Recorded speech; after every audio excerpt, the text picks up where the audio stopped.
All right, this is Doc from Ebony Ivory Cigar Podcast.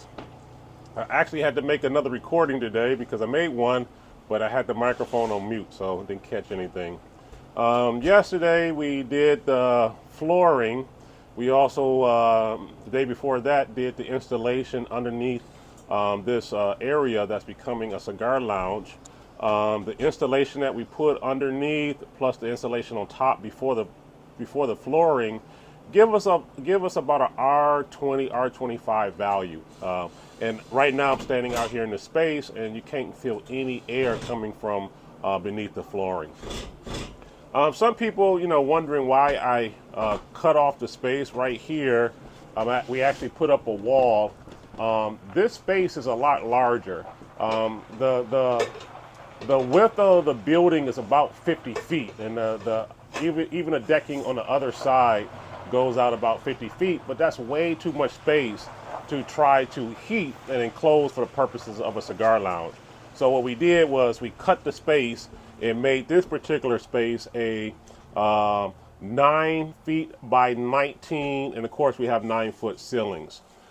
Today we're doing all the electricity. We also moved some furniture inside because it is raining outside here currently in New York. You can see we just ran the electricity for a fan, and we're putting the fan up. Also here, I don't know if you can see it, USB chargers for when you're sitting down, being able to charge a cell phone. And we're running the Rabbit Air, which is here. Rabbit Air 3 just came in while we were out here working, and that's going to be installed underneath the fireplace. So we're going to need some electrical outlets there. We also got an electrical outlet above, up there in the corner, over there, for the exhaust fan. So the Rabbit Air intention is to get rid of the cigar smell with the exhaust fumigating and eradicating all of the smoke smell. We have a furnace, which is over in the corner in the box. That is a Renai 36,500 BTUs. That's going to be placed over here in this corner. We're going to run the electrical over here and piping for exhaust, so forth.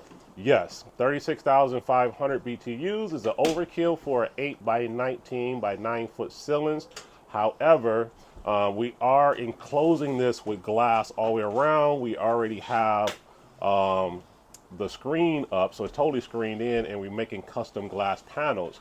We're going to make it tight, but it's not going to be airtight. So my thoughts behind that was to overcompensate for some of the loss that we might have. I wanted a stronger furnace.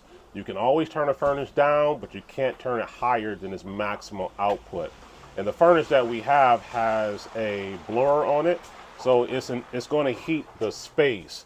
I did look at some of the infrared furnaces, but with the infrared, I didn't like it because it heats objects. So it would heat your face, your torso, but your hands, your legs, your feet would be very, very cold, as well as the rest of your body. Because it does not heat airspace, infrared only heats object.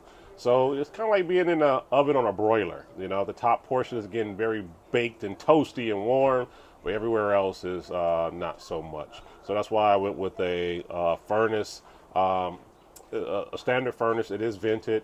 Again, we're going to put that in this space. All right, this is Doc from the Ebony Ivory Cigar Podcast, signing off. And wave to everybody, Philip. Yeah, some other guys that work for me that helping me put this together. See you tomorrow. Have a great day.